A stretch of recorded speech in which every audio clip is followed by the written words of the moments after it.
안녕하세요. 니체 명철 철학입니다. 오늘은 3부, 니체 철학 3부, 낡은 서판과 새로운 서판들에 대해서 하겠습니다. 이 장은 니체 철학을 총정리했다고도 볼 수 있는데, 이 번호처럼 30개의 글이 있습니다. 30개. 30개의 글이 있는데, 상당히 좀 난해한 점도 있습니다. 요 난해한 점이 있는데, 그 전에 그 선문하고도 좀 관련도가 높고, 또 그동안에 그 해온 강독들을 참고하면은 뭐 어렵지만은 무난히 통과할 수 있다고 생각됩니다. 특히 요 1, 2, 3절 같은 경우에는 또 요 전체 장에 30글의 어떤 선문에 또 해당하기 때문에 또 어렵습니다. 그래서 오늘은 좀 어렵긴 하겠습니다만은 그래도 조금 인내심을 가지고 끝까지 한번 해보겠습니다. 그럼 나 여기 앉아 기다리고 있노라. 낡고 부서진 서판과 새롭게 반쯤 쓴 서판을 주변에 둔 채 나의 시간은 언제 오지? 내가 하강하고 몰락하게 될 시간은 다시 한번 사람들에게 가고자 하기 때문이다. 그리 되기를 나 지금 기다리고 있다. 문제 나의 시간이 되었음을 알리는 조짐이, 말하자면 비둘기 떼를 거느린 저 웃음을 머금고 있는 사자가 반드시 나타날 것이기 때문이다. 그때까지 시간에 여유가 있는 나는 나 자신에게 말을 건넨다. 내가 새로운 것을 설명해 주는 자가 없어 내가 나 자신에게 설명하는 것이다. 그러니까 요 이제 제목이 낡은 서판, 새로운 서판 하는데, 니체 철학이 도덕 철학, 더 정확히 하는 반도덕적 도덕 철학인데, 여기서 이제 요 도덕, 니체 자기 철학, 그러니까 도덕이라고 해서 뭐 도덕 철학이 한 분과가 아니라, 니체는 도덕을 가지고 철학 전부를 규명하고 설명하는 그런 어떤 철학 중에 철학의 중심으로 이제 도덕을 잡았고, 요 낡은 서판, 요거는 낡은 가치의 서판, 도덕의 서판을 말하는 것입니다. 그러니까 니체 철학을 좀 니체를 좀 극찬한다면은, 니체의 세계의 철학은 니체 전과 니체 후로 그 철학사가 완전히 갈릴 정도로, 양분될 정도로 그 니체의 어떤 그런 그 비중은 큽니다. 그래서 요 니체가 지금 낡은 서판과 새로운 서판이라고 한 것은 니체 자신이 새로운 서판, 새로운 도덕의 역사를 썼다는 것입니다. 그러니까 그전의 역사, 그전의 도덕의 역사는 낡은 서판, 구서판이라고 해서 이제 그것을 타파하고 폭파를 하자는 거예요. 폭파, 완전 혁명을 선언한 거죠. 요 낡은 서판과 이렇게 했지만은, 낡은 서판을 완전히 폭파하고, 니체는 다이너마이트라고 이제 자칭했습니다. 그러니까 요걸 완전히 없애고 새로운 그 초인의 어떤 도덕, 초인의 어떤 그런 질서, 세상 질서를 만들자, 이제 그런 내용으로 이제 낡은 비판, 구도덕을 비판하면서 초인의 어떤 그런 철학을 종괄적으로 지금 이렇게 설명하고 있습니다. 그래서 이제 이제 시작하면서 자기의 철학을 지금 요 3부까지 왔으니까, 지금까지 그 내용은 성문에서 나와 있지만은 대중들과의 그런 소통, 대중의 좀 그 초인의 철학을 설파했지만은 다 실패를 합니다. 결국은 실패를 해서 이제, 그럼에도 불구하고 또 이제 기다리는 거죠. 때를 기다리고, 그 언젠가는 희망, 언젠가는 어떤 그런 초인 세상이 올 것이라는 그런 확신을 가지고 기다리고 있다.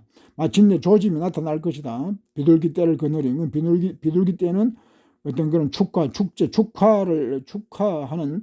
그런 거죠. 축하하는 그런 때를 거느리고, 이제 웃는 사자라고 했는데, 요 이제 웃는 사자가, 동물은 웃지도 않죠.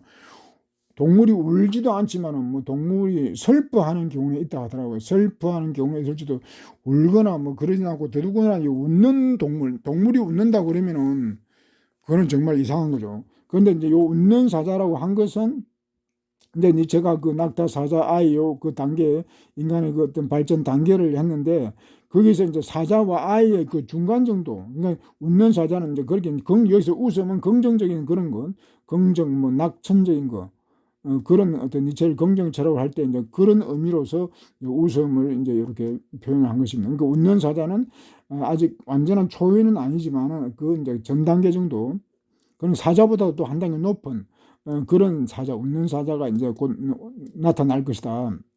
그러니까 이제 조짐을 얘기하는 거죠. 2절로 보면은, 불이 좀 어두워가지고, 내가 사람들에게 다가갔을 때 저들이 낡아 빠진 자부심 위에 자리 잡고 있는 것을 보았던 하나같이 사람에게 무엇이 선이며 무엇이 악인지를 이미 오래전부터 알고 있다고. 근데 요 서판인데 도덕 서판이라고 그랬죠. 독서반. 그런데 요 이제 그 현대인이라고 해도 됩니다. 150년 전이나 지금이나 뭐 별 다른 게 없기 때문에 현대인들은 대단한 자부심을 가지고 있어요. 그 자부심이 뭔가 앞에서 그 전에 성문에서 교양 속물, 교양 지식을 조금 가지고 있다, 문명을 벗어났다, 뭐 그래서 교양인으로서의 어떤 자부심이 있다고 그러는데, 또 여기서는 현대인들이 다 자부심이 높은데 그것이 도덕에 대해서, 선악에 대해서 알고 있다는 것입니다. 선악을 알고 있기 때문에 자기 자신 대단한 존재라고 이제 이렇게 여기고 있다는 거죠, 현대인들이. 근데 사실은 제가 볼 때는 이게 아닌데, 하여튼 현대인들은 다 자기는 선하고 뭐 그렇다면서 선과 악에 대해서만큼은 확신을 가지고 있는 것입니다. 그래서 자부심이 대단한 거죠. 그런 저들에게 덕에 대해서 이러쿵저러쿵 말하는 것은 진부하고 피곤한 일이다. 그러니까 다 선악에 대해서 다 잘 안다고, 대중들조차도 심지어 뭐 사춘기만 되면 선악에 대해서는 다 안다고 그렇게 뭐 자신하고 그러기도 하죠. 그렇기 때문에 이제 그 선악에 대해서 뭐 논한다는 것 자체가 웃기는 일이다. 그래서 저들 가운데 단잠을 자보아서 하는 자들은, 그러나 이제 사람들은 편한 잠자리를 자기 위해서, 편한 잠을 자기 위해서 잠자리에서 선과 악에 대해서 이제 말한다. 그 선과 악에 대해서 자기들은 선과 악에 대해 남들이 말하고 그러는 건 싫어도 자기 스스로는 선과 악에 대해서 말을 한다는 것입니다. 그 말한다는 것은 다른 게 아니고 선과 악을 생각하면서 자기 반성을 하는 거죠. 그러니까 선악이 안다는 것이 선악의 뭐 통달하고 그런 게 아니라 선악의 노예라는 거죠. 이제 자기 전에 선악을 생각하면서 자기 뭐 잘못이라든가 성찰하고 뭐 다짐하고 이제 그렇게 해야 편안하게 잠을 잔다는 것입니다. 그러니까 사실 도덕을 잘 아는 것이 아니라 저는 여기서 선악의 일종의 노예다. 잠들기 전에, 그냥 낮에도 이제 양심의 가책 뭐 이런 걸 이제 그런 데서 이제 사로잡혀 있고, 또 밤에 잠들기 전에도 잠을 잘 자기 위해서는 그렇게 자기 반성을 하고, 물론 뭐 그게 가식적이고 뭐 그럴 수도 있겠지만 하여튼 일단 항상 후회라든가 이런 것을 한다는 것입니다. 그러나 창조하는 자가 아니라면 그 누구도 무엇이 선하고 무엇이 악인지를 모른다. 나 이렇게 가르쳐서 저들에게 조롱 쫓는다. 그러니까 니체는 지금 이렇게 사람들은 다 선악에 대해서 잘 안다고 하지만, 그래서 자부심도 대단히 높고, 과거에는 뭐 과거인들은 뭐 선악도 몰랐다는 듯이 뭐 그렇게도 말하고, 너무 이제 자부심이라는 건 잘난 듯이 이제 잘났다는 거죠. 현대인들은 너무나도 잘났다는 것입니다. 그러니까 교양도 있고 선악에 대해서도 잘 알고, 그러니까 대단한 자기의 어떤 교만이죠, 교만. 그렇지만 단호하게 니체는 나는 모든 사람이 그 누구라도 선악에 대해서 아무것도 모른다고 지금 니체는 선언해버린 겁니다. 그것을 알 수 있는 사람은 창조하는 사람뿐이다. 정말 그럼 우리가 선악에 대해서 아는가 모르는가, 이걸 한번 확인을 해봐야 되겠죠. 그래서 이것을 준비를 했습니다. 이제 선악에 대해서, 선악이 무엇인가, 그에 대해서 우리가 정말 잘 알고 있는지 한번 확인하는 차원에서 이렇게 준비를 했는데요. 인간과 자연, 문명과 야만, 생과 사, 이성과 감성, 광기, 주체와 객체, 상대와 절대, 현대와 전통, 평화와 투쟁, 사랑, 자유와 평등, 동물과 식물, 생명과 물질, 완성과 불완전성, 미와 추, 개인과 사회, 인간과 초인, 뭐 그밖에 또 부분과 전체, 요런 게 이제 전자, 후자 이렇게 나눈다면은 사람들은 뭐 선화에 대해서 다 잘 안다고, 그러니까 여기서도 이제 명쾌한 답을 가지고 있겠죠. 누구나 이걸 딱 보면 그냥 사춘기 애라도 요 전자가 다 선이고 후자가 뭐 불선 또는 악이다라고 이렇게 단언하겠죠. 쉽게 간단하게 뭐 이게. 그러나 요게 이제 사람들은 상식적으로 보면 이게 당연히 인간이 더 중요하고 문명, 야만 뭐 비교할 수도 없죠. 이성이 중요하고 뭐 이성이 다 좋은 거고, 뭐 상대주의, 뭐 현대 평화, 사랑, 뭐 이게 다 좋단 말이죠. 근데 여기 보면 야만, 뭐 죽음, 뭐 객체 이렇게 나가면 요 조금 헷갈리죠. 딱 악이라고 이렇게 뭐 꼬집지 못하더라도 이게 뭔가 나쁘다, 그런 감정을 갖게 된단 말이죠. 그런데 이걸 갖다, 이건 상식적인 그런 생각들이고, 철학이라는 것은 이제 요런 것을 따져 들어가 보는 것입니다. 요걸 이제 깊이 파고들면은 철학적으로는 이게 복잡한 문제가 됩니다. 이 하나하나 한 열대 개를, 한 서너 개를 지금 여기다 나열해 놨는데, 하나 두 개도 이걸 철학적으로 제대로 알기가 어렵습니다. 사실 깊이 들어가면. 인간과 자연, 그러면 인간과 자연에 대해 본질에 대해서 좀 알아야 과연 어느 것이 더 중요하고 어느 것이 선이고 어느 것이 불선인지, 불선과 선 이야기하니까 요 이제 선이라고 하는 거, 철학에서 선은 더 굿인데 두 가지 의미가 있습니다. 이렇게 선이라는 그냥 선하고 이제 좋다는 거, 호불호. 그러니까 요 호불호 이거는 좀 호라는 것은 호불호는 주관적이고 이 선이라고 할 때는 객관적이고 여기서 이제 비난과 뭐 상찬 뭐 그런 게 들어가죠. 뭐 개인적인 기호 이런 거는 누가 뭐 시비 걸지 않지만 선이라고 이렇게 될 때는 선이냐 아니냐 해버리면 벌써 시비거리가 돼버리죠. 그러나 이제 선이라고 이렇게 넓은 의미에서는 이 전체를 다 포괄하는 것입니다. 그러니까 좋다라고 하는 것도 선이고 어떤 뭐 도덕적 선, 선악할 때도 그 선도 선이기 때문에 선이라고 할 때는 이 두 가지를 항상 생각을 하면 좋겠습니다. 그러니까 이것이 선이냐 저것이 아니냐 양보를 하면 뭐 인간적인 것이 좋은 것인가 자연적인 것이 좋은 것인가 이렇게 해도 되고 인간적인 것이 선이고 자연적인 것이 악이냐 이렇게 물어볼 수도 있는 겁니다. 왜냐하면 요 선과 악의 경계가 애매하고 불투명하고 여기 겹치기도 하기 때문에 선과 호라고 하는 것이 겹치기도 하기 때문에 다 이렇게 혼용을 할 수도 있는 것입니다. 그런데 요거 이제 선이라고 이렇게 쉽게 하지만은 요걸 한번 좀 그렇게 생각을 깊이 좀 해보면은 인간이 자연보다 중요하다. 요 자연주의자는 노자부터 시작해가지고 자연주의자라는 여기에 대해서 반발을 하겠죠, 당연히. 자연을 더 중시하는 그런 인간보다 자연을 더 중시하는 그런 자연주의자들 많으니까 뭐 세계적으로 뭐 10%까지는 안 되더라도 상당히 많습니다. 지금 더 오히려 서구권에서 자연주의가 더 동양보다 더 파급을 많이 되고 있고 이러니까.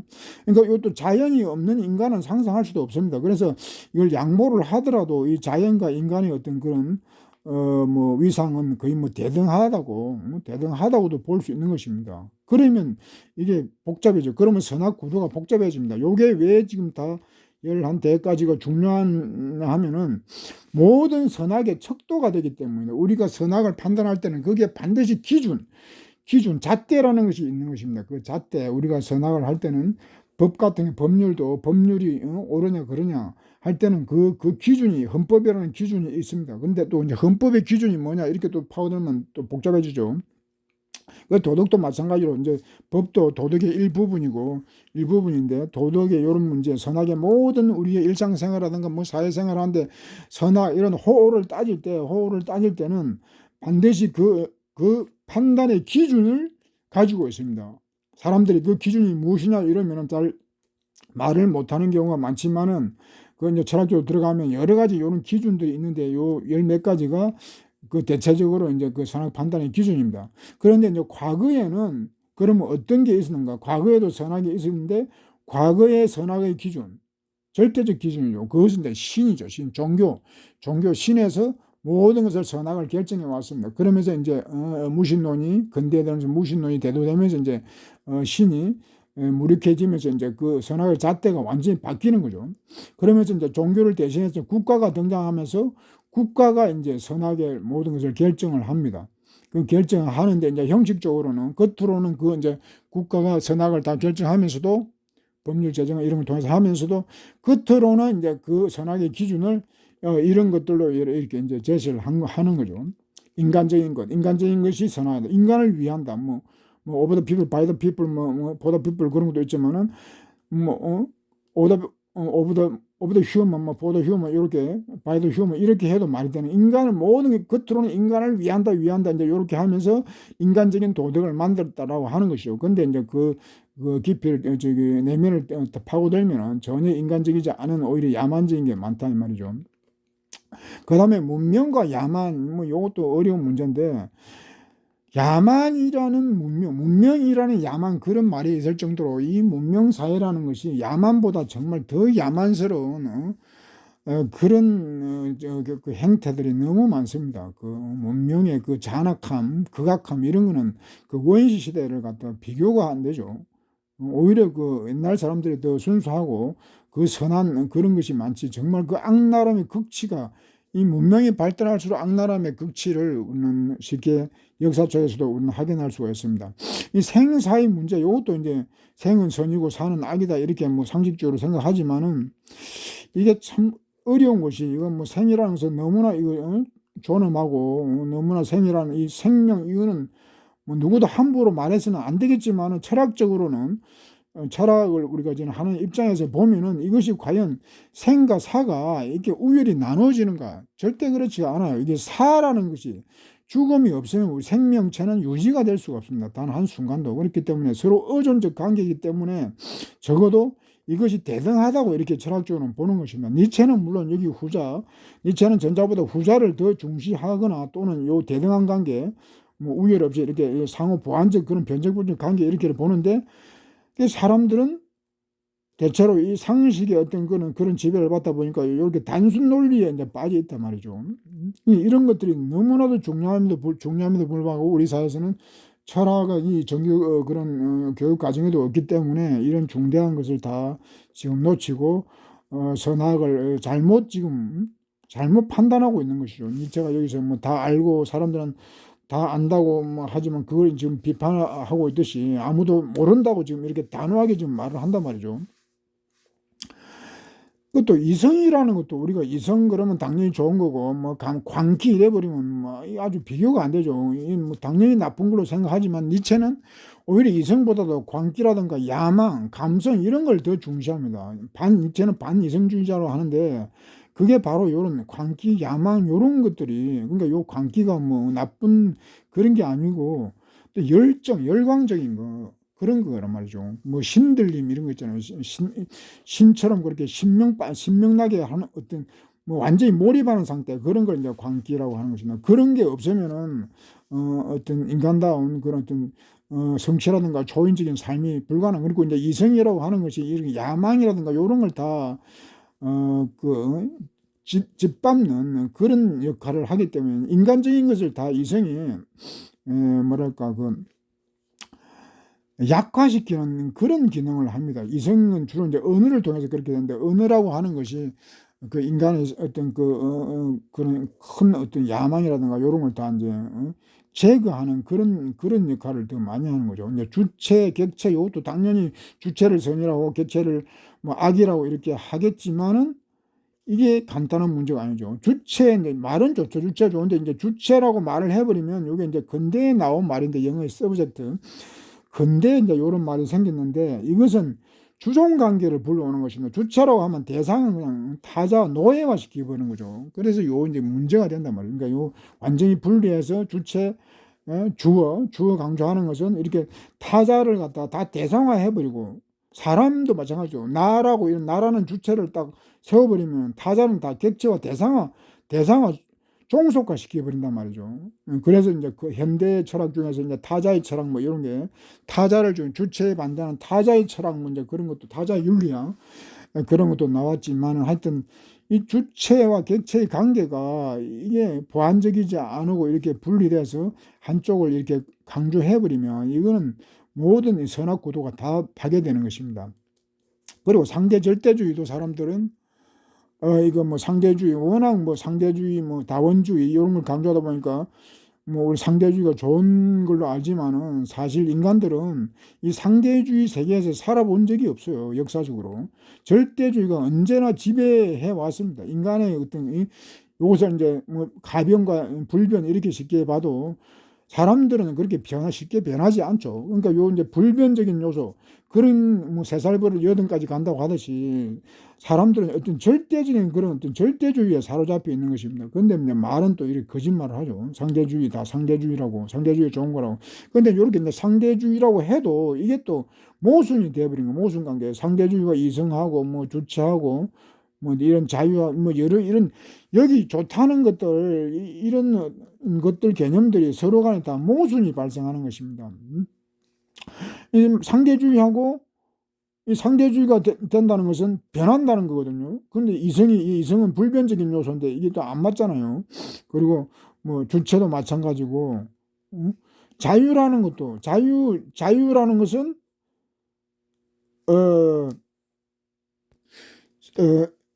철학적으로 이제 진선미를 창조하는 그렇게 이해를 하면은 이런 상대주의 가지고는 진선미가 나오지 않죠. 진선미 자체가 이제 절대적인 것이기 때문에 생명 같은 것도 이제 절대적인 것이고, 요 요 이제 인간과 근데 요 인간과 이제 요 초인 뭐 이런 것도 다 이제 봐야 되지만 시간이 없으니까 인간과 초인 니체는 이제 초인에게 인간은 인간에게 있어 원숭이와 같다 이제 그런 얘기도 하는데 이렇게 되면 인간적인 가치와 초인적인 가치 이렇게 나눠버리면은 뭐 엄청난 그 뭐 완전히 180도 다른 그런 세계가 펼쳐지는 거죠. 그러니까 요 이제 도덕 선악의 우리 모든 사회생활을 하는데 그 선악이라고 하는 것이 이런 어떤 기준 잣대를 가지고 그 설정되어 있기 때문에 요 이제 기준이 잘못된 경우에 니체는 잘못되었다고 보는 것입니다. 이런 잘못된 경우에는 그 완전히 다 헛일하는 거죠. 헛질하는 거기 때문에 요런 것들을 한번 여러분들도 좀 화두 삼아 가지고 이게 다 하나하나가 다 화두거리입니다.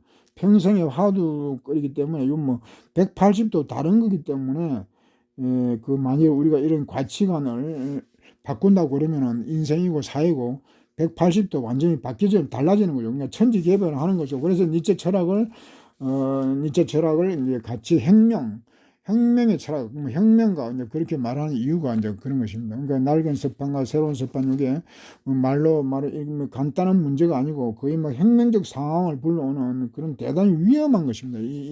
이런 가치가 한두 개가 아니고 이게 열 몇 가지를 다 뒤집어 가치 전도를 한다는 것은 이거는 사회적으로 엄청나게 위험한 일이고 큰 그런 그 문제를 야기할 수도 있는 것이죠.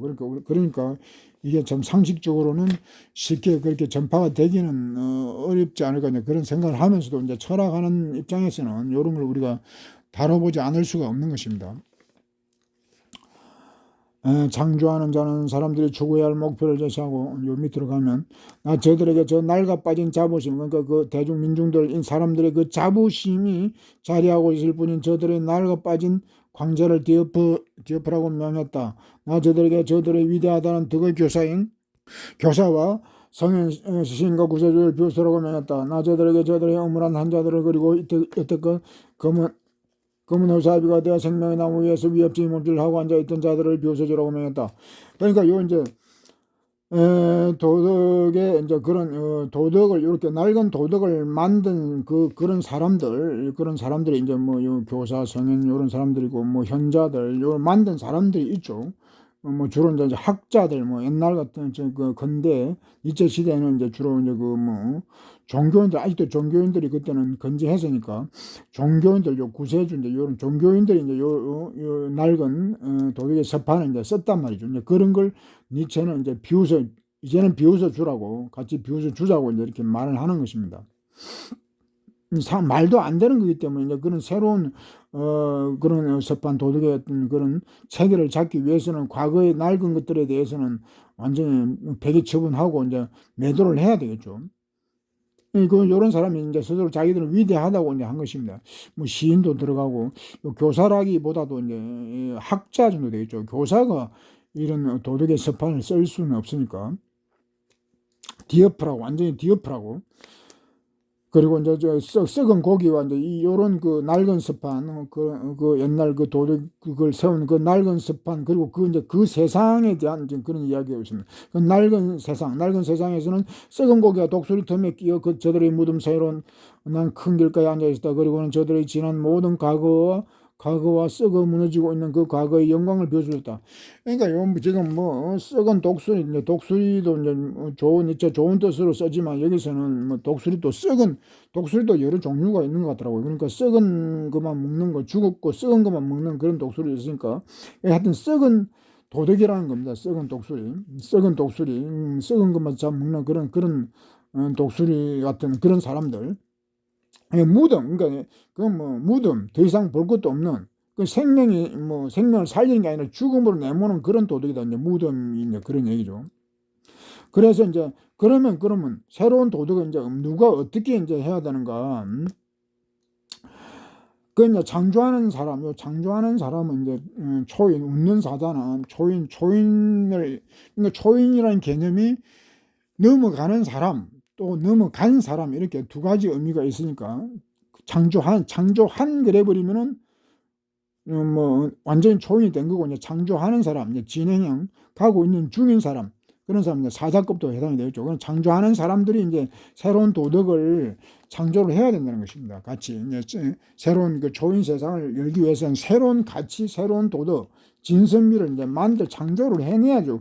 과거에 없는 것을 만들어내기 때문에 이제 창조라고 말하는 것입니다. 완전히 과거의 그런 도덕 질서를 완전히 무너뜨리고 새로운 세계를 여는 거기 때문에 이제 창조라고 하는 것입니다. 그런데 이제 그 창조하는 사람들의 그러면 그 도덕의 잣대는 무엇인가 이제 하는 것이 또 나와 있죠. 그게 이제 자연, 대지의 의미를 부여하고 대지에 기반한 그런 도덕, 그리고 이제 미래를 약속한다. 미래가 바로 초연이죠. 초연의 그런 합당한 그런 새로운 질서, 새로운 가치 체계를 만들어 내야 된다는 것입니다. 이제 그런 세상에서는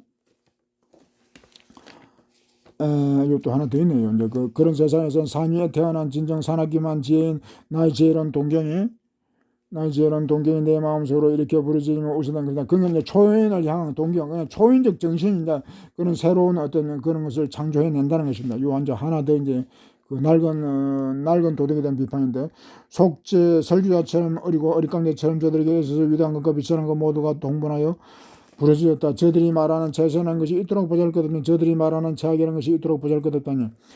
그러니까 최선의 것이든 제약의 것이든 그 낡은 도덕 세계에서는 다 하찮다는 것입니다. 그러니까 도덕이 최고의 도덕과 최악의 도덕이 똑같다 이 말이죠. 그 전에 이제 그 서문에서 인간이 평등하다고 이제 그 얘기를 했죠. 평등하다고. 누구든지 평등하다. 모두가 평등하기를 원하고 실제 평등하다. 요 이제 마린들이 마지막 인간들의 세상은 모두가 다 평등하다고 그랬는데 니체는 또 다시 또 평등에 대해서 또 이야기하는 것입니다. 이 현대 세상, 현대 세계는 니체 시대는 지금이랑 똑같습니다. 그 현대 세계는 선악이 평등하는 거죠. 하다는 거죠. 뭐 선이 됐건 악이 됐건 그게 똑같다는 것입니다. 똑같이 보잘것없다는, 그러니까 선악을 행하는 사람도 똑같다는 거죠. 모든 사람들이 같이 도덕면에서도 잘나고 못난 게 없다면 다 보잘것없는 것으로 평등하다는 것입니다. 그러니까 자부심 가지고 이런 거는 다 이제 헛것이 되는 거죠. 요 이제 완전히 그 낡은 그런 세계, 낡은 그 봉건적인 현대조차도 이제 이처럼 봉건적이고 노예적이라고 그러는데, 그런 현대 사회조차도 이렇게 이제 보잘것없는 그런 세상이 되었다는 것이죠. 그래서 이제 창조하는 자 초인이 이제 나올 수밖에 없는 거죠. 분노하면서 통분하면서 부르짖었다. 위대한과 비천한 것 모두가 같다는 거. 위대한과 비천한 것 또도 같다는 것입니다. 최선의 것과 최악의, 이거 아주 중요합니다. 최선의 것과 최악의 것이 똑같다 이 말이죠. 이것을 비웃으라는 것입니다. 그러니까 선과 악을 이제 구분하면서, 마린들은 마지막 사람들은 선과 악을 구분하면서 자기는 선하다고 이렇게 자부심을 가지고 있는데, 그 선하다고 한들 그것조차도 악한 것과 다름이 없다는 것입니다.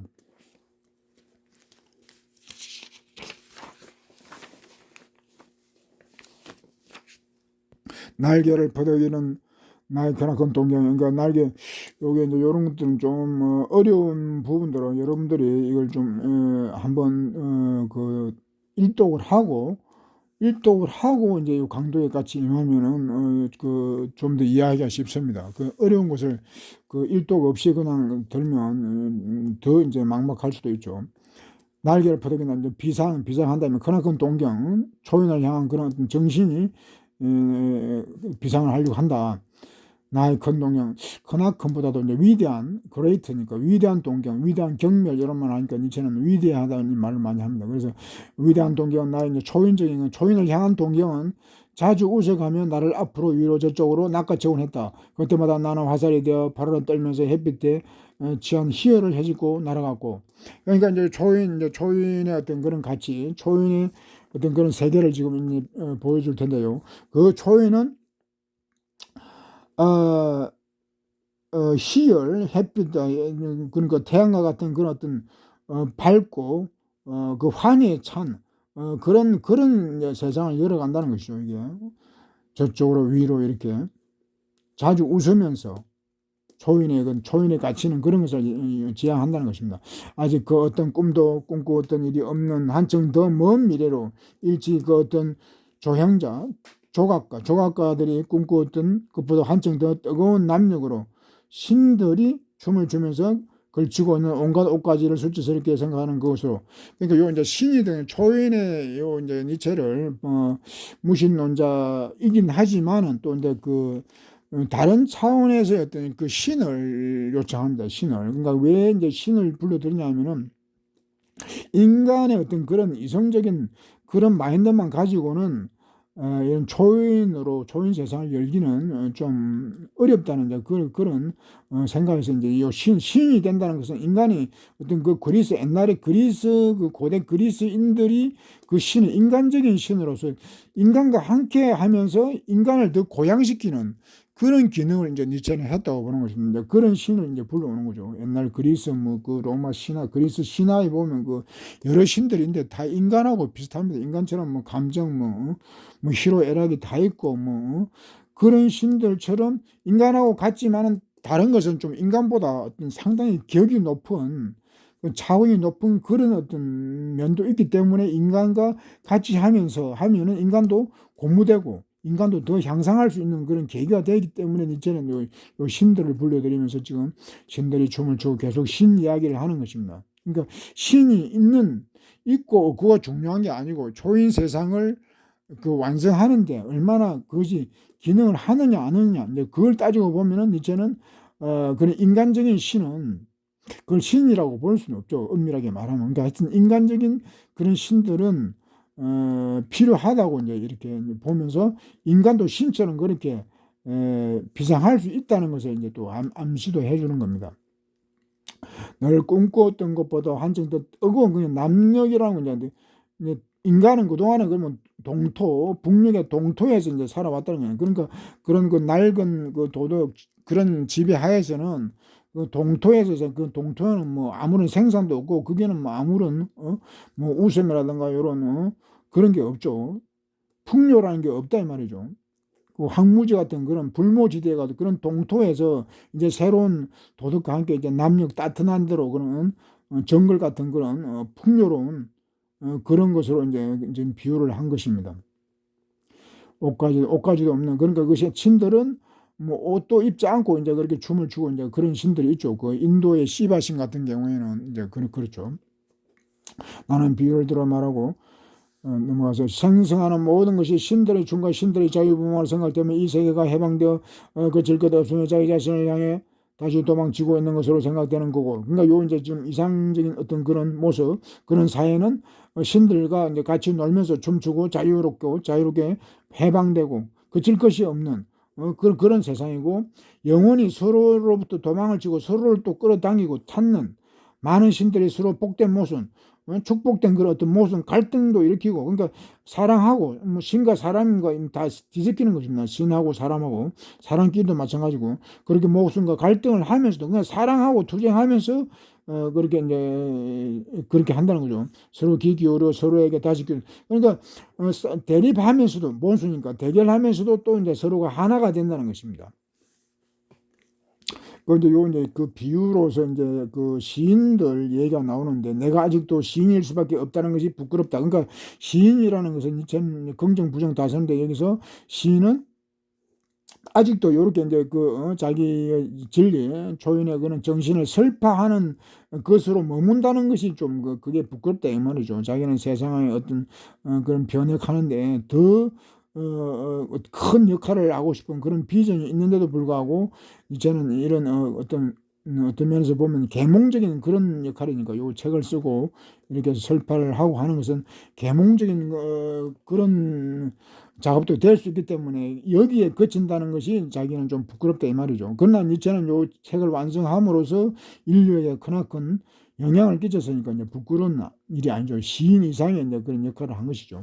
그러니까 시인은 어떤 계몽적인 그런 계몽하는 사람들, 일종의 니체도 계몽, 당시에는 이제 계몽이라고 할 수 있는데 이제 세계적으로 영향을 사후에 끼쳤으니까 그것을 훨씬 뛰어넘는 거죠. 초인이 된 거죠. 니체는. 모든 시간이 순간에 대한 복된 조롱으로 보이고 필연이 자유라는 가시를 가지고 복에 기어 유의에 요기하여온 자유 그 자체는 그것은 또 내가 나의 옛 악마이자 불구대천의적인 중령의 정령과 그가 만들어낸 모든 것 이들은 강제율법 공경과 결과 목적 의지 성강을 다시 발견한 것으로 요 이제 악마 불구대천 요 중령의 영 요 이제 어려운 말인데 서문에서 이제 그거 했죠. 서문에서도 악마 서문에서도 이제 그 악마 그 이제 그 밧줄 타고 가다가 강대가 악마 보이죠? 서문에서 그 악마 밧줄 타고 가다가 그 이제 해방꾼이 나타나가지고 이제 떨어져 그 강대가 죽었는데 그거 이제 악마라고 이제 강대가 얘기한 겁니다. 그 악마가 바로 해방꾼이 요 이제 중령의 영인 것입니다. 악마이자 불구대천의 원수죠. 이제 불구대천이라고 그러니까 원수라고 봐야죠. 그게 중령의 정령이 아니고 정령 그러면 좋은 의미 같은데 중령의 악령. 악령, 초인의 길을 가로막는 모든 것, 그것이 중령의 이제 악령인 것입니다. 그런 중령의 악령들, 근데 구체적으로 강제와 율법, 필요와 다른 책에는 필요가 됐습니다. 필요와 결과 목적과 의지, 성과, 뭐 좋은 말 같지만 요게 다 중령의 영이라는 겁니다. 이런 것들이 초인의 길을 가로막는 거. 그러니까 국가가 종교, 뭐 목적, 의지하는 거 이런 거는 다 이제 이 나쁜 의도입니다. 목적에 이제 인간을 목적에 종교에서 이제 인간을 목적에 사로잡아서 꼼짝 못하게 하는 거고 선의지 이런 것도 의지 이제 선의지 뭐 칸트식의 그런 선의지 이런 것인데 인간에게 자유의지가 없죠. 이성이 아까 저 이성 반대 이성이 있냐 없냐 여기 오늘날 논란이 되는데 이성이 없으면 인간의 자유의지라는 것도 없는 것입니다. 그리고 이제 요 뭐 강제율법 이런 데 이제 국가에서 이제 하는 거고. 그다음에 선거악도 이제 노예적 선거악이니까 이런 것도 이제 중령의 영이 되는 것이죠. 이게 중령의 영이라고 하는 것은 국가 종교에 의해서 이렇게 여러 제도나 이런 것을 통해서 학술, 뭐 목적론, 뭐 이런 것을 이제 어떤 학술적인 그런 것들이요. 과학이라는 이름으로 인간을 이제 지배하고 이제 그런 거니까 이건 공리주의, 이제 필요와 결과 위주의 그런 세상.